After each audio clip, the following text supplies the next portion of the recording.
Hello साथियों, मैं मिथुन आपके अपने YouTube चैनल कलम से क्रांति T20 में स्वागत करते हैं। तो चलिए आइए आज का सेशन हम लोग स्टार्ट करते हैं। आज का सेशन में जो रहेगा हम लोग का क्वेश्चन नंबर 36 से आज स्टार्ट होने वाला। पिछले वीडियो में हम 35 नंबर तक बता रखे हैं जो कि बहुत इंपॉर्टेंट सवाल था। यदि आप उन सेशन को नहीं लिए हैं तो सबसे पहले उन सेशन का आप एक बार जरूर देखिएगा। तो देखिए यहाँ पे 36 नंबर क्वेश्चन क्या कहना चाहता है, इस क्वेश्चन को आप पढ़िए। और इसके पहले एक चीज़ बता देते हैं, यदि आपको वीडियो अच्छा लगे तो वीडियो को लाइक और शेयर करना मत भूलिएगा। और आप में से कोई ऐसे मेरे साथी हैं जो कि अब तक चैनल को सब्सक्राइब नहीं किए हैं तो प्लीज़ आप मेरे चैनल को सब्सक्राइब जरूर कर लीजिए। और हाँ, आज शाम के 5 बजे साइंस का क्लास अपलोड किया जा रहा है, साइंस का सेशन अपलोड किया जा रहा है। उस सेशन को भी लेना मत भूलिएगा। कल कुछ वजह से रिकॉर्ड तो कर लेते लेकिन कुछ वजह से अपलोड नहीं हो पाया वीडियो, उसके लिए माफ़ी चाहते हैं। आज निश्चित रूप से अपलोड होगा। तो देखिए क्वेश्चन को पढ़िए। आप क्वेश्चन क्या कहना चाहता है? क्वेश्चन कहना चाहता है किसी शंकु की ऊंचाई 30 सेंटीमीटर है, किसी शंकु की ऊंचाई 30 सेंटीमीटर है, आधार के समांतर एक तल के द्वारा उससे एक छोटा शंकु काटा गया है।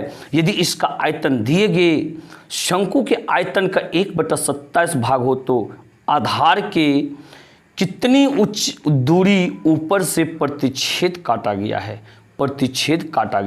तो देखिए भाई साहब, हम क्वेश्चन क्या कहना चाहता है, चित्र के माध्यम से यदि आपको समझाएं तो ये कहना चाहता है एक ऐसे मूल शंकु है, आपका एक बड़ा सा शंकु है, ठीक है।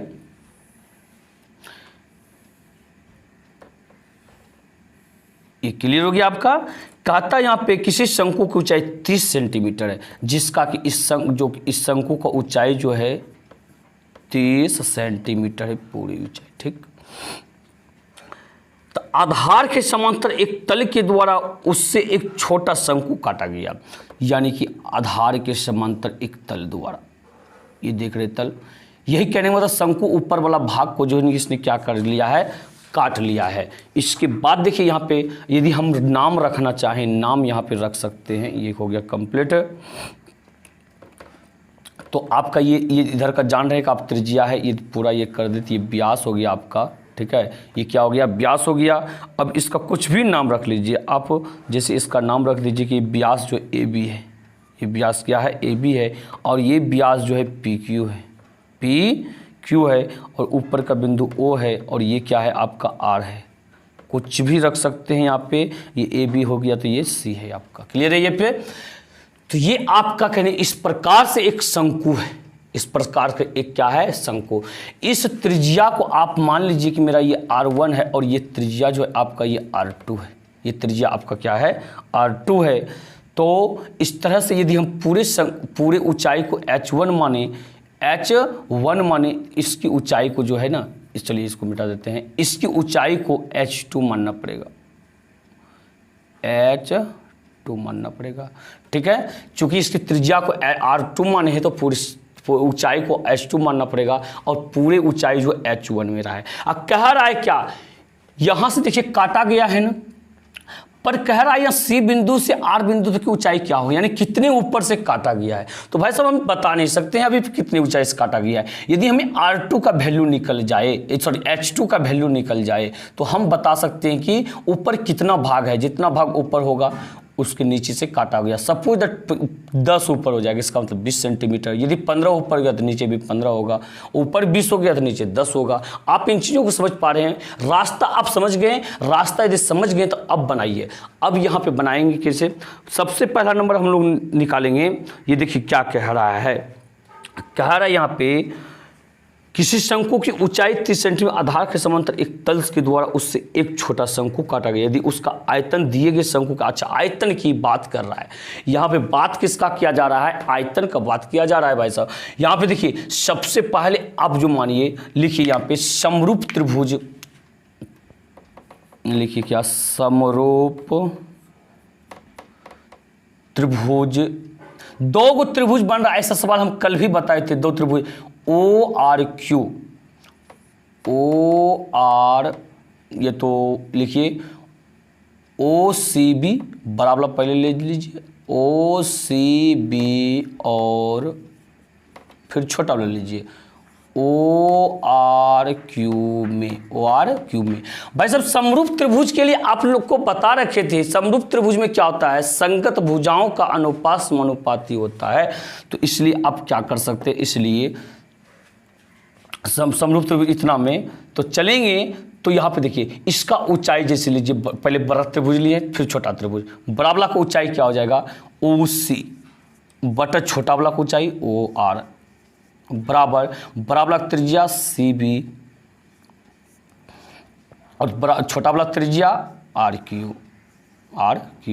इसके बाद देखिए ओ सी, और ओ सी कितना है यहाँ पे आपका 30 है, और ओ आर कितना है H2 है। क्लियर। ये सी बी कितना है R1 है, और ये आर क्यू कितना है R2 है। इसको क्या आप समीकरण फर्स्ट मान सकते हैं, ये R1 बटा R2 बराबर 30 बटा H2 आ गया। अब देखिए यहाँ पे समझिए ये आपका आ गया। अब देखिए मूल शंकु की त्रिज्या क्या लिखेंगे यहाँ पे, मूल शंकु की त्रिज्या, मूल शंकु की त्रिज्या कितना है R1, और ऊंचाई h बराबर जो आपका हुआ H1 बराबर जो है यहाँ पे 30 दिया गया, कितना दिया गया है 30 सेंटीमीटर। इसलिए आयतन निकालिए 1/3 पाई आर स्क्वायर h, सॉरी, इसलिए आयतन सूत्र लिखिए, इसलिए आयतन बराबर यानी कि V1 बराबर जो होगा 1/3 पाई R1 स्क्वायर और H1। तो ये देखिए 1/3 पाई R1 स्क्वायर अब गुना H कितना है 30 है, यहाँ पे 3 से कटा दीजिए 10 होगी, अब बराबर 10 पाई R1 स्क्वायर, हाँ R1 स्क्वायर हो गया। क्लियर है ये ना, 10 पाई R1 स्क्वायर हो गया इतने। अब देखिए यहाँ पे ये कितना हो गया, ये क्या हो गया सेंटीमीटर क्यूब में आ गया आयतन। इसके बाद काटे गए शंकु की त्रिज्या, काटे गए शंकु की त्रिज्या, देखिए काटे गए शंकु की त्रिज्या जो होगा ये आपका ऊपर वाला भाग काटा गया है R2 हो गया। अब ऊंचाई देखिए यहाँ पे ऊंचाई बराबर H2 हो गया। इसलिए बताइए आयतन बराबर, इसलिए आयतन V2 बराबर ये होगा आपका 1/3 पाई R2 का स्क्वायर और H2 हो जाएगा। क्लियर ये। इसके बाद आइए प्रश्न से कि प्रश्न क्या कहना चाहता है। प्रश्न देखिए क्या कहता है, कहा रहा है यहाँ पे यदि इसका आयतन जो काटा गया है उसका आयतन दिए गए शंकु के आयतन के 1/27 है, यानी कि R2 जो है V2 जो है ये इस V1 का 1/27 है, V1 का 1/27 है कौन, V2। इन चीज़ों को समझें आप। इसके बाद देखिए यहाँ पे कर सकते तो ऐसा कर सकते हैं प्रश्न से 1/27 गुना V1 बराबर V2। अब यहाँ पे लिखिए 1/27 गुना V1। तो भाई साहब V1 का वैल्यू कितना आया है V1 का वैल्यू जो आया 10 पाई R1 स्क्वायर बराबर V2 कितना आया 1/3 पाई R2 स्क्वायर और H2, ये हो गया। अब देखिए यहाँ पे सबसे पहला नंबर किया जाए तो 3×27 हो गया, ये 3×27। इसको देखिए यहाँ पे कीजिए क्या, 3×27 हो गया।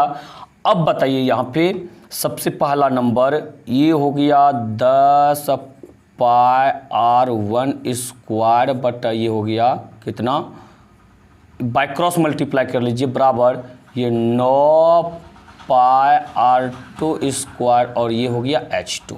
क्लियर। अब इसका निकालिए, रिलेशन निकालिए R1 और R2 का अनुपात में, क्योंकि यहाँ पे R1 R2 निकाल रखे हम लोग। तो देखिए यहाँ पे R1 इधर R1 का स्क्वायर हो गया बाय R2 स्क्वायर, उधर से इधर लाइए R2 का स्क्वायर, तो बराबर क्या हो जाएगा यहाँ पे, इधर बचा क्या 9 पाई H2 बचा, 9 पाई h2 बचा, बाई इधर से क्या बचा 10 पाई बचा। तो पाई से पाई ख़त्म हो गया, पाई से पाई कितना क्या हो गया आपका ये ख़त्म हो गया। ठीक है, यहाँ पे देखिए R1/R2 इस पर भी स्क्वायर, इस पर भी स्क्वायर, पूरे का क्या होल स्क्वायर कर सकते हैं। अब ये क्या बचा 9h2/10, 9h2/10। क्लियर ये।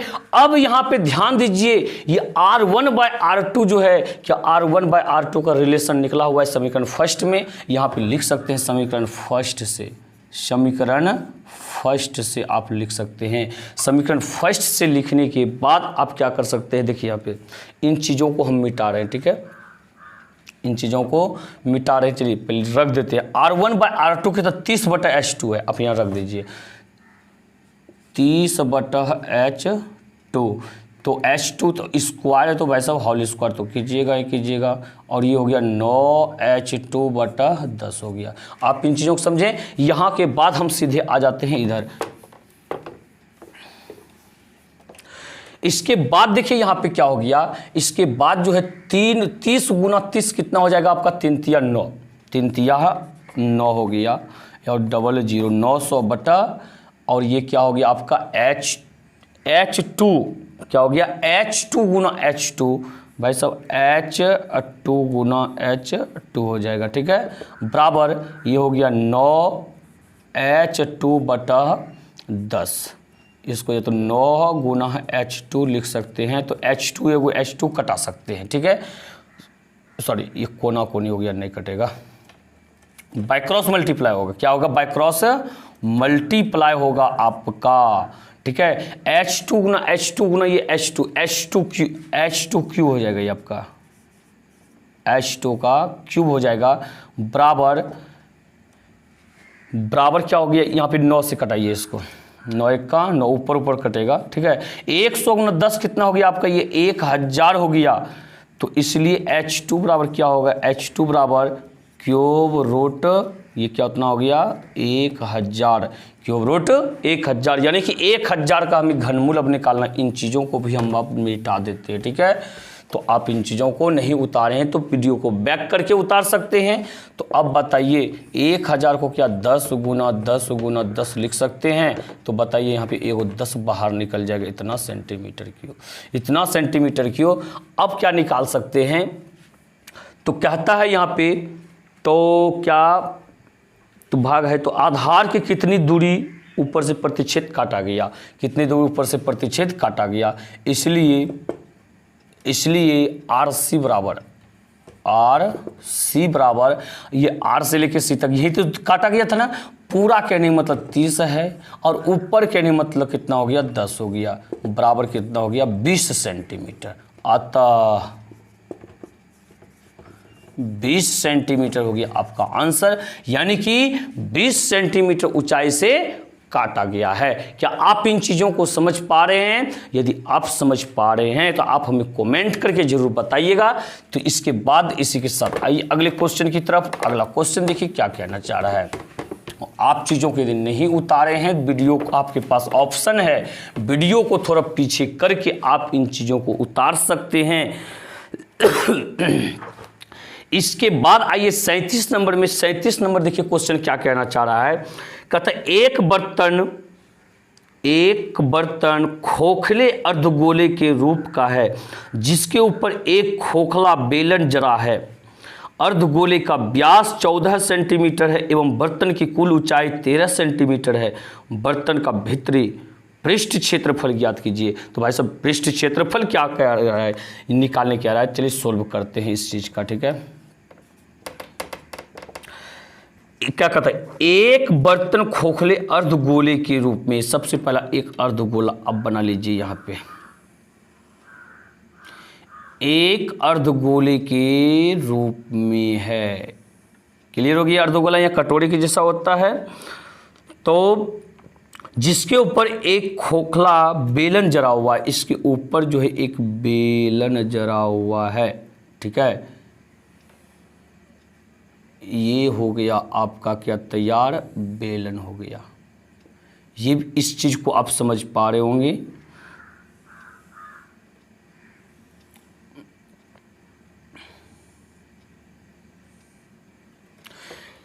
कंप्लीट है ये। इसके बाद क्या कहता है यहाँ पे, और ये जो हो गया आपका, इसका त्रिज्या r हो गया, ठीक है, और ये इसका त्रिज्या r, दोनों तीनों का बराबर होगा। और ये देख रहे हैं इधर यदि खींच देते ये भी आपका r ही होगा,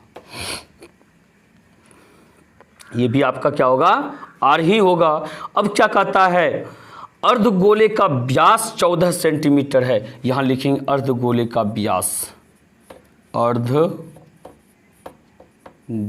का व्यास, यानी कि d बराबर कितना क्या है, 14 सेंटीमीटर। तो बताइए कि त्रिज्या क्या हो जाएगा, त्रिज्या r बराबर क्या होगा, ये आपका 14/2, 2 सती 14 बराबर ये 7 सेंटीमीटर का हुआ। इसके बाद कहता है एवं बर्तन की कुल ऊंचाई 13 है। तो बर्तन की कुल ऊंचाई देखिए यहाँ पे 13 सेंटीमीटर है। कितना है यहाँ पे, 13 सेंटीमीटर है। हाँ, तो बर्तन का भीतरी पृष्ठ का क्षेत्रफल निकालिए। तो भाई साहब भीतरी पृष्ठ का क्षेत्रफल कैसे निकालेंगे, भीतरी पृष्ठ का क्षेत्रफल जो निकालिएगा, ये अर्धगोला जो इसका वक्र पृष्ठ क्षेत्रफल और ये बेलन जो उसके ऊपर जरा हुआ है इसका वक्र पृष्ठ क्षेत्रफल, दोनों का वक्र पृष्ठ क्षेत्रफल निकाल करके यदि हम जोड़ दें तो कहने मतलब इसका भीतरी पृष्ठ का क्षेत्रफल निकल जाएगा। तो सबसे पहला नंबर अर्धगोले का व्यास हो गया, त्रिज्या होगा, इसका हम लोग वक्र पृष्ठ क्षेत्रफल निकाल सकते हैं। इसलिए वक्र पृष्ठ क्षेत्रफल यानी कि इसको आप A1 मान लीजिए। A1 अर्धगोले का वक्र पृष्ठ क्षेत्रफल क्या होता है यहाँ पे बताइए, तो ये 2πr²। क्या होता है आपका, 2πr² होता है, 2πr²। और आप पाई का वैल्यू कुछ रखने के लिए कहता है, नहीं कहता है। तो 2πr², तो ये देखिए 2 गुना 22/7 गुना r²। तो भाई साहब r² कितना है, r कितना है इसका, r निकाल चुके हैं, 7 निकाल चुके हैं। 7 गुना 7 हो जाएगा, एगो 7 से एगो 7 खत्म हो गया और ये बच गया कितना आपका, 7 दूनी 14, 22 गुना 14, 22 गुना 14। तो ये 4 दूनी 8, 4 दूनी 8, 2 1 का 2, 2 1 का 2, 8 हो गया, 8 2 बाकी 1 2 1 3, 308। ये कितना हो गया आपका, 308 सेंटीमीटर यहाँ स्क्वायर हो गया, और 308 सेंटीमीटर स्क्वायर हो गया। इसके बाद आप देखिए, अब आते हैं बेलन। बेलन के पास तो यहाँ देखिए लिखेंगे, चूंकि यहाँ पे देखिए क्या कहता है, एक बार तो यहाँ पे बर्तन की कुल ऊंचाई लिखेंगे, चूंकि बर्तन की कुल ऊंचाई बराबर कितना है, 13 है। इसलिए बेलन की ऊंचाई,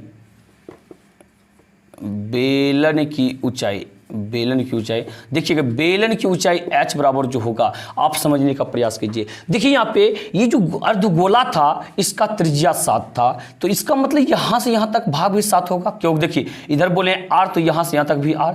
यदि हम r को घटा दें तो सिर्फ बेलन का ये ऊंचाई h बचेगा, ये ऊंचाई h बचेगा किसका, बेलन का। तो हम कर सकते हैं क्या, बेलन की ऊंचाई में यानी कि कुल ऊंचाई में से गोले की त्रिज्या r को घटा सकते हैं, यानी कि 7 को, ठीक है, 7 6 13, 6 सेंटीमीटर हो गया। कितना हो गया, 6 सेंटीमीटर। और त्रिज्या लिखिए यहाँ पे, त्रिज्या यानी कि r बराबर, बताइए अर्धगोला पर ही जरा हुआ है, ये अर्धगोला का त्रिज्या r, तो इसका भी त्रिज्या r, यानी कि इसका है 7 तो उसका भी क्या हो जाएगा, 7 सेंटीमीटर, ठीक है। इसलिए वक्र पृष्ठ क्षेत्रफल, इसलिए वक्र पृष्ठ क्षेत्रफल, इसको मान लीजिए आप A2, क्या होता है 2πrh, क्या होता है 2πrh, 2 गुना 22/7 गुना, तो भाई साहब r का वैल्यू कितना है 7 गुना h का वैल्यू कितना है 6, ये 7 से 7 खत्म हो गया और ये कितना हो गया 6 दूनी 12, 6 दूनी क्या हो गया 12 हो गया, और 12 गुना 22 करेंगे। देखिए यहाँ पे 22 गुना 12, तो ये हो गया 2 दूनी 4, 2 दूनी 4, 2 1 का 2, 2 1 का 2, 4 4 2 6 2, ये 264 हो गया। कितना हो गया 264 सेंटीमीटर स्क्वायर हो गया। अब कह रहा है यहाँ पे बर्तन की भीतरी पृष्ठ का क्षेत्रफल निकाले, लिखेंगे यहाँ पे, इसलिए बर्तन का भीतरी पृष्ठ का क्षेत्रफल, भीतरी पृष्ठ का क्षेत्रफल यानी कि A बराबर क्या होगा, A1 प्लस A2 हो जाएगा, दोनों जुट जाएगा। A1 का वैल्यू कितना है 308 है, 308, और A2 का वैल्यू 264, दोनों को आप जोड़ दीजिए।